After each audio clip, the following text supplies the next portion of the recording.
드리고 오늘은 세 번째 시간입니다. 우리가 교회로서 어떻게 우리는 성장해 가야 되는가 하는 부분들을 같이 나눕니다. 마가복음 1장 15절 말씀 우리 같이 한 절만 읽어보겠습니다. 때가 찼다. 하나님의 나라가 가까이 왔다. 회개하여라. 복음을 믿어라. 이건 제가 예전에도 한번 한 6주인가에서 설교를 한 적이 있었던 말씀이긴 하지만 여러분과 오늘 말씀을 시작하면서 우리가 마음속에 품고 있지만 차마 겉으로 표현하지 못하는 솔직한 질문을 하나 해보려고 해요. 여러분은 예수님 믿고 나서 변하셨습니까? 외적인 거 말고 우리의 내면, 그러니까 어제보다 오늘이 더 성장하고 계십니까? 우리가 이제 이런 거죠. 우리가 살아가면서 여러 가지 결단하는 시간들을 만나게 됩니다. 때로는 요즘에는 우리만이 아니라 다 대부분 다 수련회 같은 게 별로 없으니까 그냥 예배 때 보면 간혹 가다가 예배 때 어떤 시간에는 맞아, 나 저렇게 살아야 되는데 라고 이렇게 좀 느끼실 때가 있잖아요. 이렇게 결심하기도 하고, 또 특히나 이제 다음 주 송구영신 예배가 있는데, 송구영신 예배를 드리면서 우리가 기도를 하면서는, 올해는 꼭 이걸 해야지. 꼭 이렇게 해봐야지. 올해는 진짜 다르게 살아봐야지. 라고 결심을 하지만, 비장한 각오를 하고 새해를 시작하지만, 며칠이 지나면 다시 돌아가는 모습들. 우리가 이렇게 몇십 년을 살았단 말이에요. 예수님 믿으면서. 근데 그 전과, 예수님 믿기 전과 그 이후를 비교해 보니까 그때도 똑같은 문제로 시험받고 상처받고 넘어졌는데 지금도 똑같은 문제를 가지고 시험당하고 상처받고 넘어진단 말이에요. 이러다가 주님, 내가 이 정도밖에 안 되네요. 이걸 반복하는 거죠. 분명히 예수님 믿으면 하나님의 말씀이 능력이 있어서 그 말씀이 우리의 영혼과 이런 부분들을 수술한다고 말씀하시는데 왜 나는 수술이 안 될까? 안 변할까? 아마 이런 생각들을 해보셨을 것 같아요. 그래서 어떤 분들은 사람은 안 변해. 아예 이 성장해 간다라는, 성장이라는 개념을 다른 방향으로 생각하는 거겠죠. 지식이 늘어난다거나 내 삶의 질이 윤택해진다거나 이런 거 성장으로 생각하고 내 인간의 본성, 내 내면에 있는 것들은 안 변해. 이렇게 생각을 하는 겁니다. 진짜 우리는 안 변할 존재인가요? 성경에서는 가능하다고 하는데 왜 가능한데도 우리는 변하지 않을까? 한번 그 이유들을 같이 한번 살펴보려고 합니다. 여러분, 신앙의 핵심이 뭘까요? 신앙의 핵심은요, 우리가, 교회를 건축하고, 선교비를 하고, 우리의 빈자리를 더 다른 전도에서 메꾸고, 이런 부분들은 사실 우리의 신앙이 좋아졌을 때의 결과이지, 그것이 신앙의 핵심은 아닙니다. 여러분, 신앙의 핵심이 뭐냐면, 내 인격이, 내 언어가, 내가 다른 사람을 대하는 태도가 예수님을 닮아가는 거예요. 이게 가장 큰 핵심입니다. 내가 이렇게 변화되어야 되는 거죠.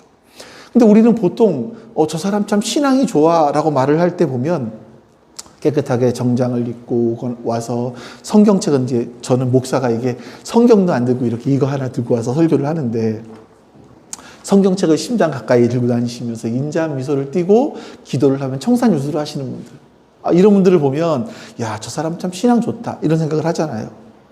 근데 이걸로 사실은 신앙의 수준을 확인할 수 없습니다. 우리의 신앙의 수준이 확인되는 곳은 어디냐면 집이에요. 내가 좀 기분이 언짢아요. 회사에서 밖에서 어떤 일들이 있어서. 근데 그 기분을 그대로 가지고 와서 집에서 가족들에게 툭 던지는 한마디. 짜증 섞인 그 말 한마디. 내 마음에 드는 행동을 누가 해요? 가족들이 해요. 그래서 막 인상이 확 찌푸러지는 그 미간. 내가 운전을 하다가 차가 갑자기 확 끼어들었을 때 갑자기 무의식 중에 튀어나오는 그 10원짜리, 20원짜리 그 말들. 이게 사실은 우리의 진짜 모습이라는 거죠. 주님이 정말 원하시는 것은 우리가 세상을 바꾸는 게 아니라 세상을 바꾸는 것보다 바로 나의 내면이 바뀌어지기를 주님은 원하세요. 자, 그러기 위해서 우리가 복음이 무엇인지를 다시 한번 재점검하셔야 됩니다. 우리가 일반적으로 복음 그러면 예수님 믿고 천국 가는 거 이런단 말이에요. 이런 마치 보험 같은 복음 말고요. 우리의 존재 전체, 우리 나라는 사람 전체를 뒤바꿔 놓을 수 있는 진짜 복음이 뭔가? 그것을 좀 오늘 알아보려고 합니다. 내가 변하기 위해서는요, 먼저 우리의 상태를 정확하게 진단을 해야 되는데, 내가 왜 이렇게 힘들까, 나는?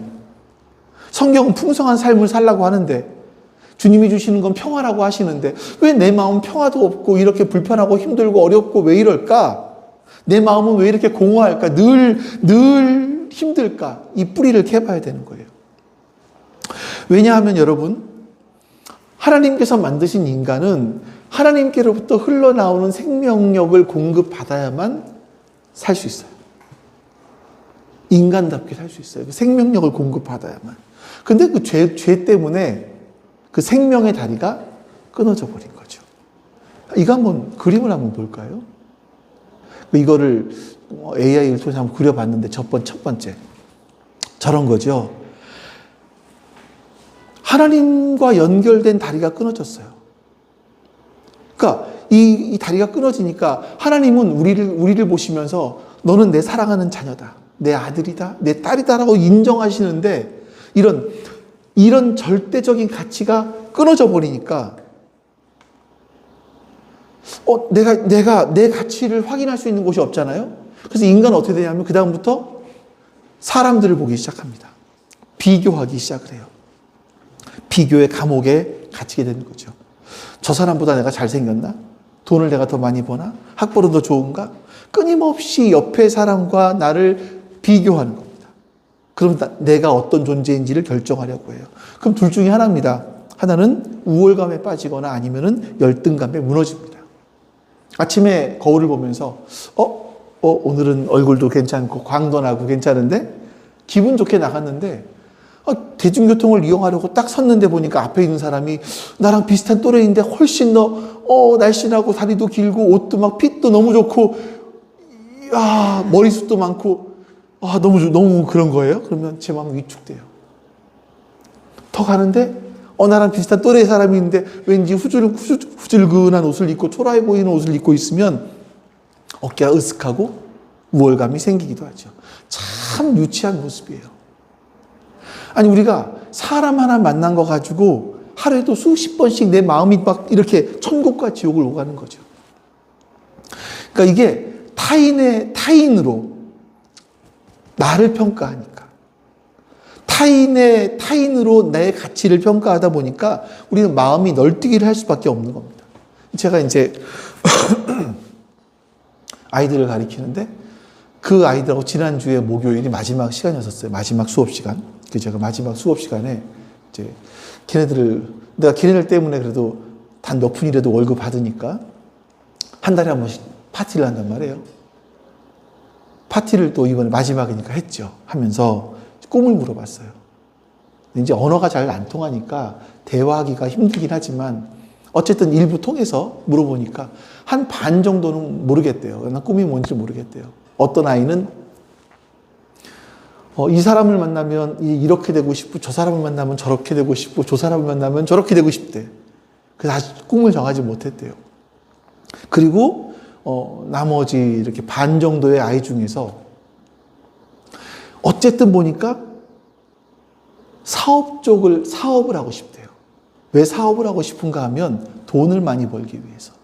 그러니까 그것도 이해가 돼요. 사실 부모님들이 외국에서 돈을 벌기 위해 우리나라에 왔잖아요. 그러니 그 돈이라는 것 때문에 얼마나 힘들겠어요. 부모가 힘들어하는 모습 맨날 볼 거 아니에요. 그래서 이 아이들도 돈에 대한 그런 마음들이 아주 강렬해요. 돈을 많이 벌고 싶다. 이렇게 돈이 전부인 것처럼 아이들이 이야기합니다. 뭐 걔네들 아니겠어요. 우리나라 아이들도 비슷합니다. 이렇게 자신을 돈으로, 스펙으로 자기를 막 난도질하는 거죠. 그러니까 이러다 보니까 어디 갔어? 나와의 관계가 깨지는 거예요. 아, 내가 부모를 잘 만났더라면, 좀 머리가 좋았더라면, 왜 나는 이 모양이지? 스스로 자기를 미워하기 시작을 합니다. 얼마나 불행해요. 우리가 이 시대를 살아가는 청년들을 보면요, 청년들의 대부분 한 99% 정도는 시작부터 패배자로 시작을 합니다. 중학교 때부터 이제 등수가 나오잖아요. 1점 차이가 마치 1점 차이가 내 인생을 결정하는 것처럼 부모들과 학교와 학원은 막 몰아세웁니다. 그래서 그러다 보니까 자기를 사랑할 줄 몰라요. 혐오합니다. 이번 생은 망했어. 막 애들이 이런 얘기를 하는 거죠. 그래서 자살률이 우리나라가 최고 수준인 겁니다. 이게 내 가치를 어디서 찾지를 못하는 거예요. 막 사람들과 비교해봐도 안 되고 이것도 안 되고 하다 보니까 고통을 견디지 못해서 그냥 자기를 지워버리는 게 이게 자살인 겁니다. 이게 우리나라의 현실이에요. 나와의 관계가 깨져 있는데 다른 사람과의 관계가 원만하겠습니까? 그러지 못하죠. 여러분, 내 마음이요, 막 간장종지만 해요, 사실. 여러분 마음, 제 마음 똑같아요. 간장종지만 해요. 여유가 없어요. 이러다 보니까 누가 툭 건드리면 화가 팍 납니다, 사실은요. 그리고 우리가 가장 함부로 대하는 대상이 누구냐면 가족이거든요. 가족. 우리가 보통 결혼할 때는요, 이 사람과 함께라면 내 외로움이 사라지고 행복하겠지라고 생각을 하고 결혼을 하는데, 살아보니까 가장 사랑받고 싶고 가장 사랑하고 싶은 그 사람이 나에게 가장 큰 아픔을 주는 사람이 돼요. 남이라면 안 만나면 되지만 그럴 수도 없고, 이게 매일같이 서로의 상처를 후벼 파는 일들을 우리가 하며 살아간다라는 겁니다. 우리가 원하는 인간관계는 정말 다 포용하고 넓은 그런 마음인데, 그러고 싶은데 마음이 간장종지이다 보니까 상대를 담아내지 못해요. 그래서 맨날 부딪히고 싸우는 거죠. 가족만 그렇나요? 직장, 친구 관계. 서로 웃지요. 웃지만 사실 그 실상을 들어가다 보면 계산하고 있습니다. 저 사람이 나에게 이득이 되는 사람인가 아니면 나에게 손해가 되는 사람인가. 계산하면서 관계를 맺지요. 그러면서 가면을 씁니다. 얼마나 힘들어요. 하나님과의 관계가 무너지니까 나 자신과의 관계가 무너지고, 나 자신과의 관계가 무너져 버리니까 이웃과의 관계 다 무너져요. 이렇게 이웃과의 관계가 무너지니까 마지막으로는요, 이 세상과의 관계가 무너지는 겁니다. 이따가 좀 더 얘기하겠지만, 이렇게 무너진 환경들 다 인간의 욕심, 탐욕 아닙니까? 자, 이렇게 보시니까 어떠세요, 여러분? 좀 마음이 무겁지 않나요? 근데,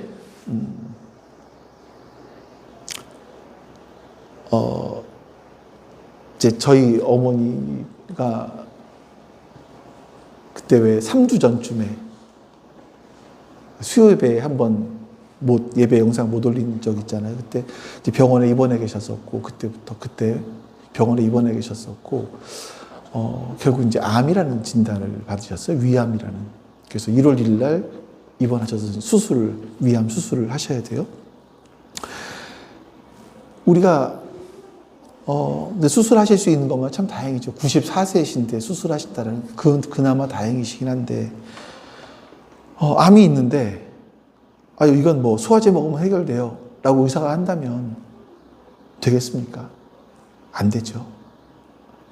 그러니까 우리가 내 상태가 어떤지를, 우리의 상태가 어떤 상태인지 정확하게 진단을 하셔야 돼요. 이걸 인정하면, 이건 내 힘으로 안 되는구나. 제가 이제 어머니하고 같이 병원에 다니고, 누님도 많이 고생하셨지만, 저도 병원에 짧은 시간 동안 병원에 같이 가서 있는 시간들이 생기잖아요. 모시고 가서 진찰받거나 아니면 저도 하룻밤을 잤나 병원에서. 그런데 그 기간 동안에 참 감사했던 게, 나름대로 감사했던 게, 어머니의 구원에 대해서 확인할 수 있는 거예요. 어머니가 어떤 분이신지 다시 한번 생각해 볼 수 있고, 어머니가 구원받으신 분이신가를 다시 한번 확인하게 되고, 근데 어머니가 계속 하시는 말씀이 뭐냐면, 나같이 부족한 사람이 어떻게, 라는 말씀을 종종 하셨어요. 그래서 저는 그것 때문에 받으실 수 있다. 나같이 부족한 사람이 어떻게 구원받습니까? 근데 예수님 때문에 구원받는 거잖아요, 우리는요. 우리가 철저하게 나는 무능력한 사람이구나라는 것을 인정하셔야 돼요. 나는 정말 희망이 없는 사람이라는 걸 인정하면 그때부터 시작해서 해결책이 나오기 시작을 합니다. 여러분, 하나님은요, 이 죄로 망가져버린 세상을 바라보시면서 아유, 실패작이네, 폐기 처분하고 다시 만들어, 이렇게 포기하지 않으시고 이 세상을 회복시키기 위해서 하나님 자신을 이 땅에 보내주셨습니다. 예수 그리스도이죠. 여러분, 우리가 예수 믿고 구원받았다는 것은요, 내 죄 용서받고 나중에 천국 갈 수 있어, 죽으면 천국 가, 이거 티켓 따놓은 거야, 이렇게 생각하기 쉽지만 아닙니다. 물론 틀린 말이 아니에요. 맞습니다, 그건. 근데 예수님으로부터 받은 구원은요, 내가 죽으면 하나님 나라 갈 수 있다라는 그것 플러스 훨씬 더 크고 훨씬 더 강력하고 현재적인 능력이 그 안에 포함되어 있어요. 자, 우리 에베소 1장 4절 말씀을 보겠습니다. 같이 읽어보죠. 하나님은 세상 창조 전에 그리스도 안에서 우리를 택하시고 사랑해 주셔서 하나님 앞에서 거룩하고 흠이 없는 사람이 되게 하셨습니다. 예수님이 십자가에 죽으신 것은 단순하게 우리의 죄의 목록을 그냥 지우셔서 너는 흠 없는 사람이야, 너는 그냥 너 죄 없어 라고 말씀하신 것이 아니라 하나님 앞에서 거룩하고 흠이 없는 사람으로 재창조하신 거예요. 우리를 재창조. 한번 생각해 보십시오. 우리가 원래 죄의 종이었어요. 영적으로 고아였었습니다. 근데 예수님께서 오셔서 우리의 노예 문서, 이것을 십자가에서 찢어버리시고 당신의 피로 죄값을 치르신 이후에 우리를 하나님의 집안으로 입양하셨어요. 양자로. 우리는 이제 세상 눈치 보는 노예가 아니라 하나님 나라의 상속자가 된 거죠. 이게 내가 노력을 해서 착하게 살아서 어떤 자격이 생긴 그런 것이 아니라는 겁니다. 하나님께서 예수 그리스도를 통해서 나의 신분을 바꿔주셨어요. 하나님 앞에서 너는 이제부터 거룩하고 흠이 없는 사람이야. 우리의 신분을 바꿔주셨단 말이에요. 우리가 하는 건 뭐냐면요, 지난주에도 말씀드렸고 2주 전에 수요일 날도 말씀드렸었어요. 우리가 하는 건 뭐냐면 그냥 믿는 거예요. 인정하는 거예요. 맞습니다, 주님. 주님께서 나를 그렇게 만들어주셨습니다 라고 인정하는 거죠. 이게 되면요, 이게 이루어지기 시작을 하면 그때부터 시작해서 우리가 아까 좀 전에 그냥 다시 보여줄래요? 이 깨어진 관계들이 회복되기 시작을 해요. 이걸 인정하기 시작하면, 자, 다시 다음 그림.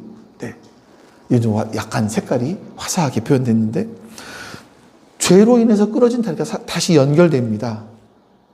그러면 우리가 하나님을 향한 기도를 하는데 그게 허공에 외치는 소리가 아니에요. 우리가 여러분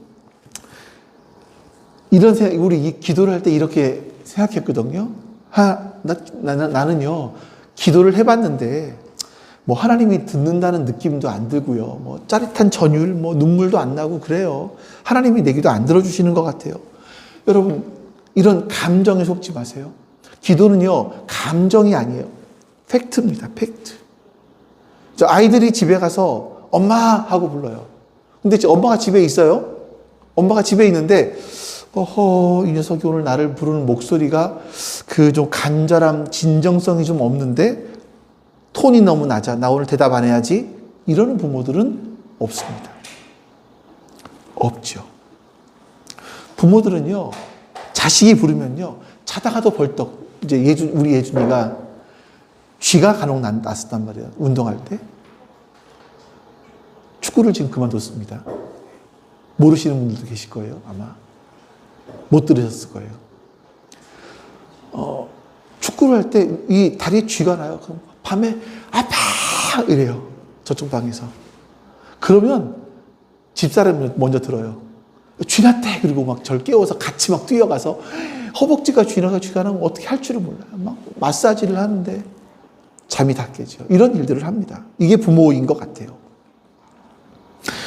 우리 하나님도 마찬가지신 게 우리의 감정이 어떠하든 뭐 우리가 어떤 마음이든 하나님을 아버지라고 부르면요. 그 순간부터 하나님은 우리의 소리에 귀를 기울이고 계세요. 이렇게 하나님과의 관계가 회복되면요. 기도가 달라지죠. 이전까지는 하나님, 제가요.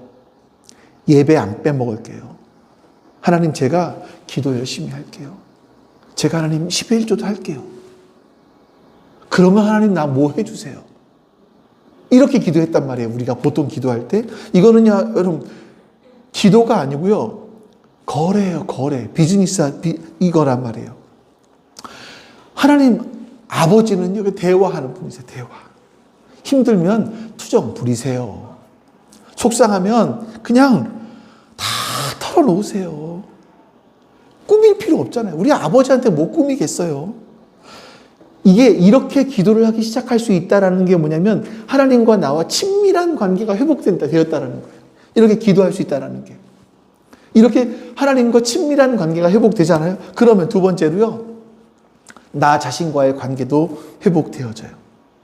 이전에는 내 통장의 잔고, 아파트의 평수, 내 직업 이런 걸로 내 가치를 매겼다면 또 아이들의 성적 이런 것들이 부모의 자존심이었다면 이제는요, 달라집니다. 여러분들의 이마에 여기는 표현이 안 되는데 가격표가 한번 붙어 있다고 생각을 해보세요. 여러분은 얼마짜리실 것 같으세요? 1억? 10억? 100억? 조? 아니요. 우리는 예수 그리스도라는 가격표가 붙어 있습니다. 하나님이 계산기를 딱 두드려 보신 거예요. 어디 보자.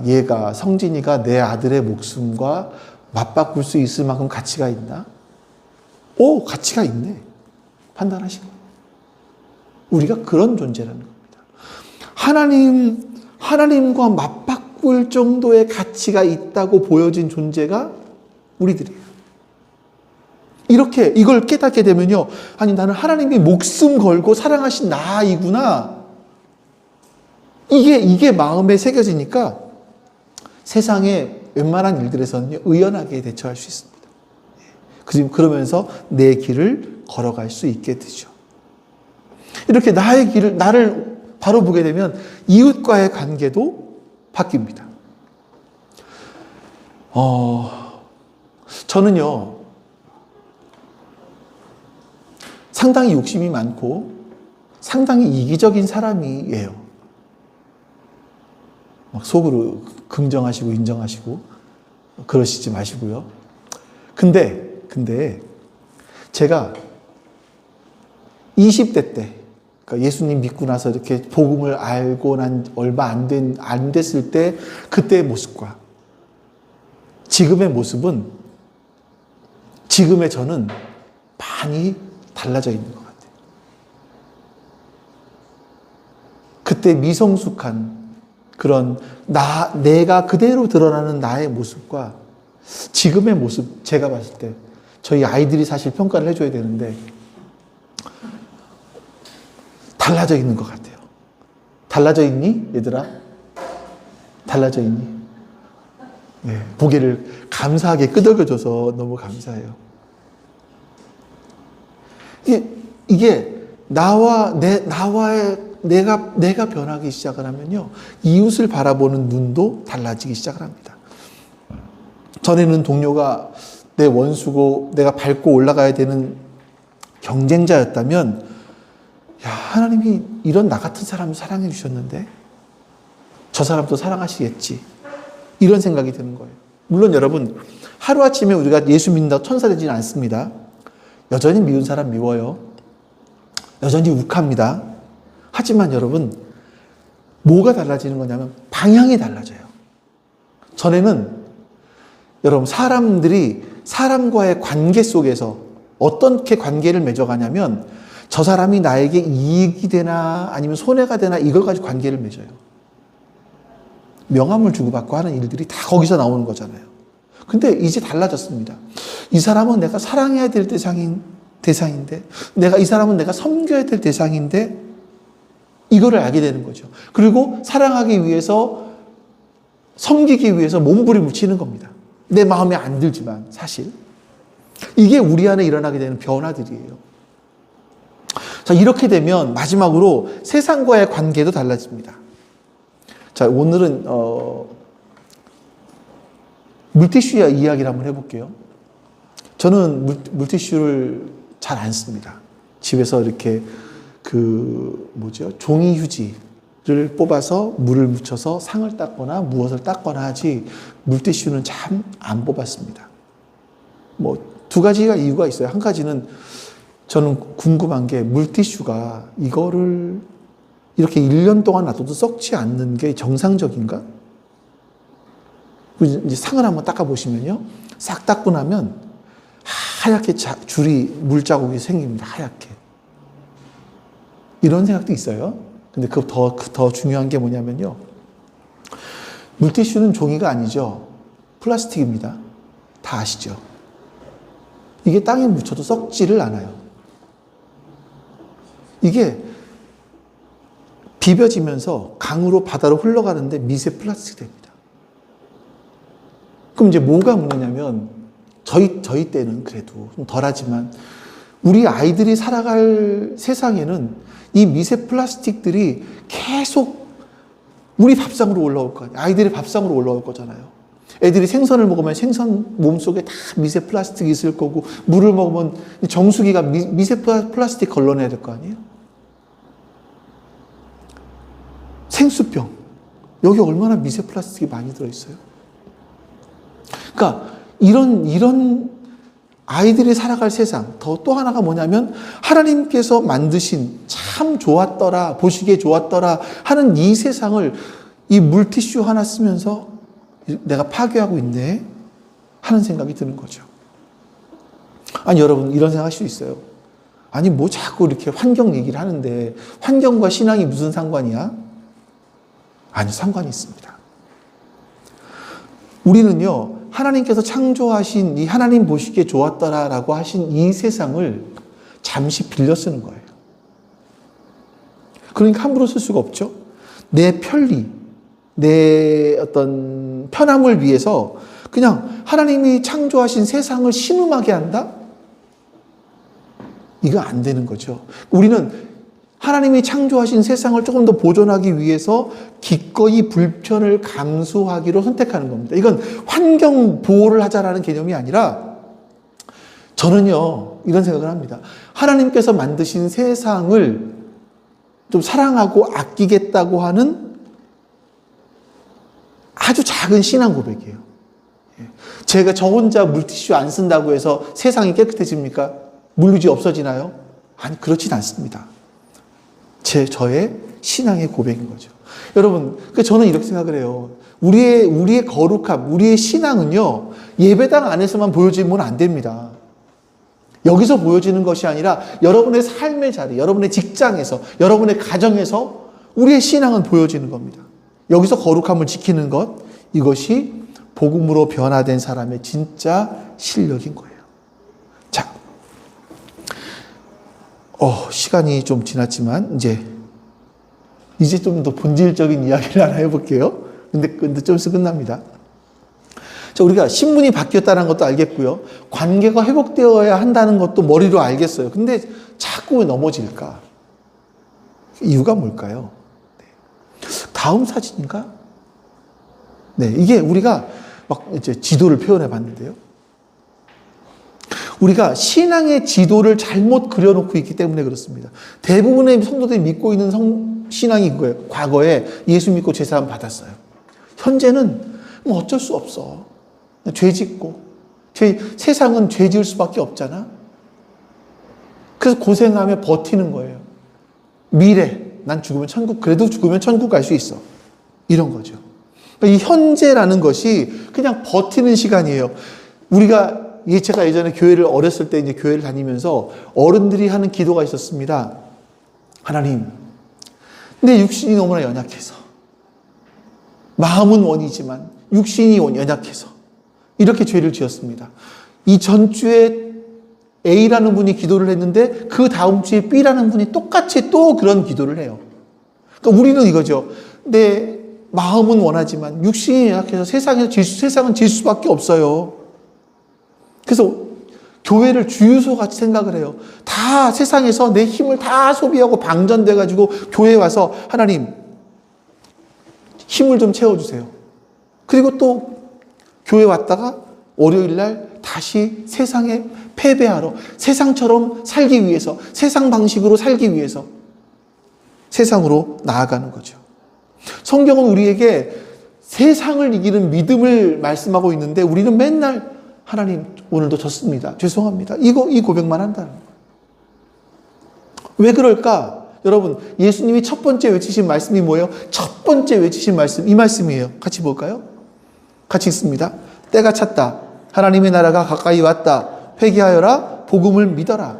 예수님은요, 너 예수 믿으면 죽은 다음에 천국 가? 이거 말씀하신 것이 아니라 하나님의 나라가 이미 왔다라는 거예요. 왔대요. 이 농사를 비유하면 이런 거예요. 하나님 나라의 씨앗이 심겼어요. 그리고 싹이 튼 겁니다. 이제 싹이 텄어요.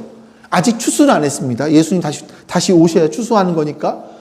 추수는 안 했지만 싹이 나기 시작했다는 거예요. 시작됐다라는 거예요. 우리는요, 죽어서 천국 가는 걸 기다리는 사람들이 아니라 이미 시작된 하나님의 나라를 이 땅에서 살아가는 사람들인 거예요. 초대교회 한번 예를 들어 볼게요. 초대교회 그 제자들을 보니까 복음서에 나온 초대교회 제자들은요, 제가 올해 그런 설교를 한번 한 적이 있었는데, 그냥 예수님이 십자가를 지러 가신다고 하는데도 누가 더 높냐? 이걸 싸우던 사람. 예수님이 죽었다고 하니까 무서워서 숨어있던 사람들. 오합지졸이었습니다. 근데 사도행전에 나오는 제자들은 완전히 딴 사람이 되었었습니다. 갑자기 자기 재산을 다 팔았어요. 가난한 사람을 나눠줘요. 감옥에 갇혀 있어요. 내가 예수님 때문에 감옥에 갇혔는데 거기서 찬송을 해요. 기도를 해요. 예수 전하면 죽인다고 하는데 목숨 걸고 복음을 전해요. 뭐가 그들을 그렇게 만들었을까? 단순하게 우리가 성령 충만했기 때문에 맞는 말이지만 그것만으로 가능한 건 아닙니다. 이들이 눈이 열렸어요. 어떤 눈이 열렸냐면 부활하신 예수님을 보면서 깨달은 거죠. 아, 로마의 황제가 주인이 아니구나. 죽음을 이기신 예수님이 진짜 하나님이시구나. 내가 만났던 그분이 진짜 하나님이시구나. 그분의 나라가 시작되었구나. 그러면 이제 나는 살아가는 방식이 달라져야지. 그러면서 막 그 당시 사회적인 그 풍토들을, 질서들을 깨트리기 시작을 합니다. 여러분, 당시에요, 노예라고 하는 사람들은 말하는 짐승이었었거든요. 근데 초대교회 지도자 가운데 오네시모라고 하는 사람이 도망친 노예 빌레몬을 사랑하는 형제라고 부르면서 같이 밥을 먹자고 얘기를 해요. 이거는 여러분 당시 기준으로 말도 안 되는 얘기입니다. 어떻게 말하는 짐승하고 같이 밥을 먹어요? 그뿐이 아닙니다. 여성들은요 사람의 숫자에도 안 들어갔었어요. 근데 바울이 뭘 하냐면 베베라고 하는 제자에게 로마서, 이 복음 로마로 보내는 편지, 이걸 맡겨가지고 로마에 보내요. 그리고 로마에 보낸 것 전달하는 걸로 끝내는 게 아니라 로마에 가서 이 로마서를 설명해 주는 일을 해요. 여자가 감히. 지금은 그런 말 하면 안 되지만요. 그러니까 이들이 갑자기 막 예수님 믿고 인권 운동을 하게 된 게 아니라 하나님 나라가 임했다라는 걸 믿고 나니까, 깨닫고 나니까 하나님의 나라는요, 노예나 자유인이나 남자나 여자나 다 평등한 세상이에요. 이게 하나님 나라의 법이란 말이에요. 그러면 우리는 이제 더 이상 하위법인 세상법을, 로마의 법을 따라가는 것이 아니라 나는 이제 상위법인 하나님 나라의 법을 따라가겠다. 그리고 살아가는 거죠. 핍박이 있지만 괜찮아요. 나는 하나님 나라 가는 사람이니까. 내 심이고는 이미 하나님 나라에 있으니까.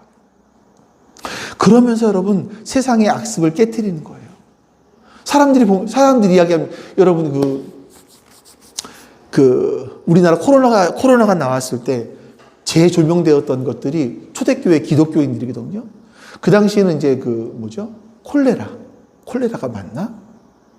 이런 병들 때문에 사람들이 막 죽어왔어요. 그러면 한 도시에서 그런 병에 걸려 병이 전염이 되기 시작을 하면요, 가족도 다 내팽개치고 도망갔습니다. 그때 그리스도인들이 거기에 들어가서 그 자리에 들어가서 사람들의 병을 고쳐주기 시작을 했어요. 그리고 그 당시 사람들이 길거리에 죽는 거는 되게 안 좋은 거였거든요. 이 사람들을 매장시켜주기 시작을 했습니다. 땅에 묻어주는 거죠. 도대체 저 사람들은 왜 저러지? 그 당시 또 뭐 어떤 일들이 있었냐면요, 초대교회 역사들을 보니까 남자아이가 태어나면 살려주지만 여자아이는 죽였단 말이에요. 이런 일들을 막 했단 말이에요. 그러면 죽이려고 강에 떠내려 보냈을 때, 아니 밖에 버렸을 때 그리스도인들이 이 아이를 데려다 키우기 시작을 했어요. 사람들이 말하는 거예요. 도대체 저 사람들은 왜 저런 일을 하는 거지? 왜 도대체 저 사람들은 저렇게 손해를 보며 살아가는 거지? 이랬단 말이에요. 근데 여러분, 이게 진짜 이런 충격을 주는 삶이 진짜 크리스천의 삶이라는 거죠. 제가 두 회사 이야기를 한번 들려드려 볼게요. 여러분은 어떤 회사에 투자할지 잘 보세요. 자, A라는 회사가 있습니다. 겉보기엔 빌딩 높고 어마어마해요. 번쩍번쩍합니다. 주가도 높고 배당금도 빵빵해요. 빵빵하게 주는 것 같아요. 여기 들어가기만 하면 진짜 성공한 인생처럼 보여요. 근데 내부 사정을 알아보니까 엉망진창입니다. 온갖 비리, 부채, 이런 부채가 자산보다도 많은 거죠. 겉은 화려해 보이는데 기초가 썩어 있어요. 조만간 100% 이 회사는 부도가 날 회사예요. 근데 지금 당장은 화려해 보이고 돈도 많이 주는 것 같아요. B라는 회사가 있습니다. 아, 이렇게 표현했네. 자, 겉모습은 초라해 보입니다. 간판도 작고요. 직원도 별 볼 일 없는 것 같아요. 사람들은 저 회사가 되겠어? 비웃습니다. 그런데 이 회사의 기술력이요, 독보적입니다. 딱 한 사람밖에 온 세상에서 이 사람만 이 기술을 갖고 있어요. 경쟁자가 없습니다. 무엇보다 이 회사의 자본금이 무한대예요. 이 회사는 실패할 확률이 제로입니다. 여러분들은 어떤 회사에 투자하실래요? 주식을 사시겠다면 당연히 이쪽 아니겠습니까? B 회사 아니겠습니까? 이건 여러분 믿음의 문제가 아니라요, 지능의 문제인 겁니다. 아니, 망할 회사에 돈을 투자하는 사람이 어디 있겠습니까? 그렇죠? 확실한 회사에 돈을 투자하는 게 이게 상식입니다. 근데 많은 그리스도인들이 이렇게 기도를 해요. 하나님, 나 하나님 나라가 있는 걸 알겠어요. 죽어서 가는 걸 알겠는데요, 당장 눈에 보이는 이 세상이 너무나 화려하고 좋아 보여요. 여기서 놀다가요, 죽기 직전에 잘 믿을게요. 이런단 말이에요. 죽기 직전에 하나님 나라로 갈아탈게요. 이런단 말이죠. 장담하는데 절대 그 타이밍 못 맞춥니다. 우리가 주님을 믿고 주님 말씀대로 살아가는 것, 정직하게 장사하고 손해보고 섬기고 시간 내어 봉사하고 하는 것, 이건 사람들이 희생한다, 헌신한다 이야기를 하지만요, 아니요, 그거 아닙니다. 우리가 이 나라를 위해서 우리의 시간을 내고 우리의 돈을 투자하고 하는 이유는요, 여러분, 이건 헌신이나 희생이 아니라 마치 이 세상의 것, 금방 없어질 돈을 영원히 사라지지 않는 하나님 나라의 돈으로 바꾸고 있는 중인 거예요. 환전하고 있는 중인 거예요. 이러다 보면요, 이렇게 우리의 영적인 눈이 열리면 여기에 투자하는 것을 당연한 것으로 생각을 합니다. 여기서 일을 하다 보면 하나님이 우리의 CEO신데, 하나님이 나를 보고 계신데 사람들이 인정 안 해주면 어때? 이런 당당한 이런 모습들이 우리 안에 생기는 거죠. 자, 여러분은 어떤 회사에 투자하시겠습니까? 겉만 화려하지만 곧 무너질 회사? 아니면 지금은 작지만 영원히 승리가 보장된 회사. 어디에 투자하시겠어요?